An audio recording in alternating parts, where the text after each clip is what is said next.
that 10,000 ways to Sunday, right? And today is Sunday, okay? Pardon me. So, first let me start with a metaphor and a euphemism, okay? And a soliloquy for a requiem that's not a dream but a truth and a reality. I want you to envision something, right? Envision yourself being a kid. Imagine when you were a kid, right? And then imagine you went through the process of adolescence and you went to high school. Imagine your high school years. Now I want you to imagine all of the coolest, most popular kids in school. And what were they? They were jocks. They were what? Jocks. All of the coolest kids in your schools were jocks mostly. But they were the most hated on at the same time. Okay? Now where there's jocks, there will be a surveillance system of hyena-like fans who also have nerdy dispositions. So where there's jocks, there's also something called revenge of a nerd syndrome.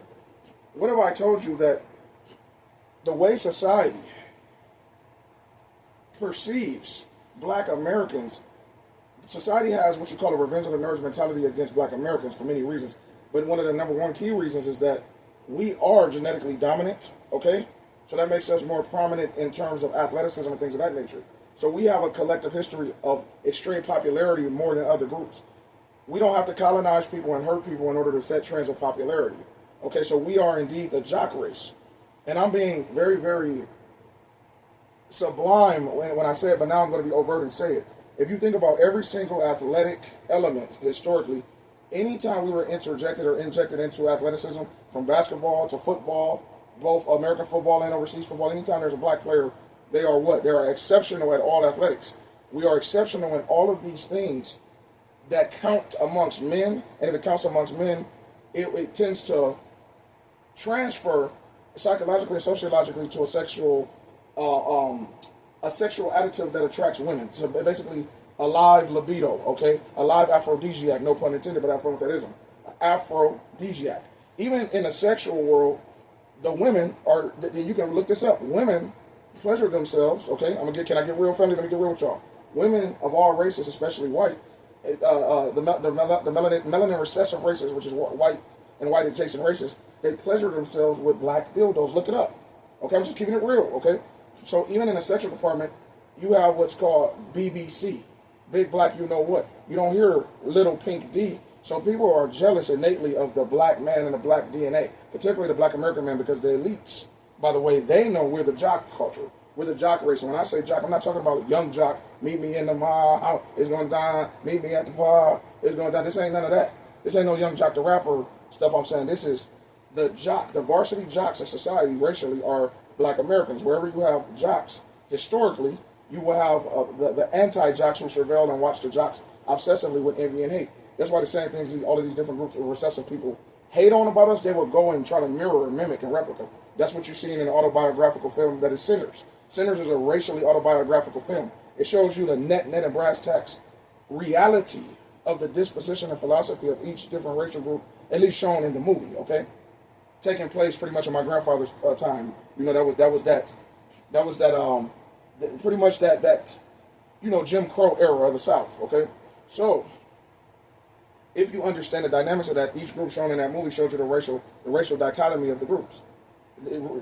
Undoubtedly, the recessive gene people tend to operate just like they showed in Sinners. And they will replicate and mirror just like they were trying to do to get access into the juke joint. They would do anything to replicate and mirror what they think of as blackness while also demonizing and feeding off of it in a parasitical manner. Okay? That is just reality. And that brought me to the metaphorical conclusion that we indeed are the jock race, and the world, which is full of recessive people, they really do have a anti-blackness agenda typically, and it's like an anti-us, but yet obsessive envy, jealousy of us. It's not only hate, because see, if it was just hate, when you hate things, like I'm not going to lie, I'm not a hateful person, but I hate evil, I hate racism, I hate certain things, right? I'm not a hater, but I hate certain things, like Ecclesiastes 13:18 says, hate what I hate, love what I love. That's biblical. God says love what he loves, but hate what he hates. God hates as well, and he loves as well, right? And balance. So I hate all things evil. I hate evil, period. No matter what race it comes through, whoever does it, I hate it. Okay? But even within that hate, things that I actually hate, I tend to not pay attention to or talk about or ever even have the energy to obsess over. Okay? Like for instance, like I said, I hate evil, so I don't spend my time looking up algorithms of evil or watching evil movies. You understand that? Or evil, or listening to evil drill music. Although I originally come from the scene in town that drill music originated from. Okay, Southside Chicago.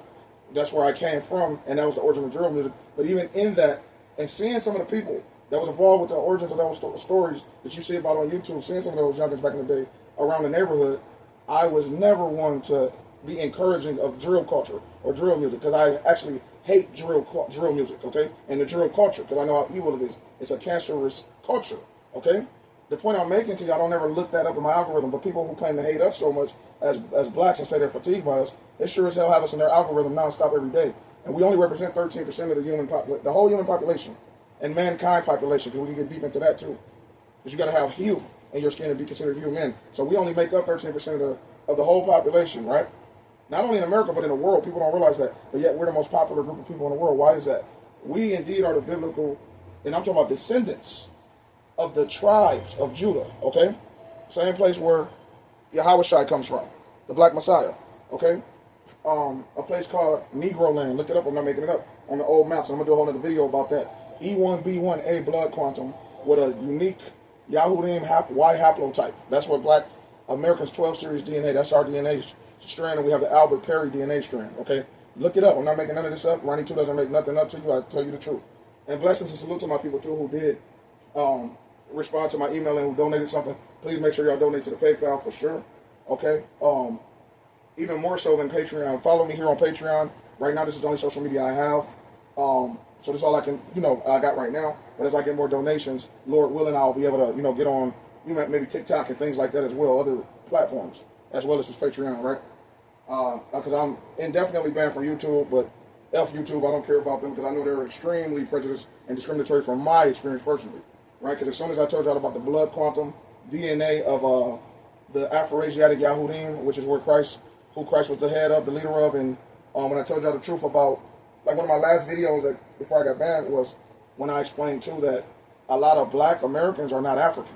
Okay, there was an ethnocide and a paper ethnocide done on us, and there was a genocide done on us in a Trail of Tears, amongst other things, by an evil, demonic, recessive gene man named Walter Plecker. And I have proof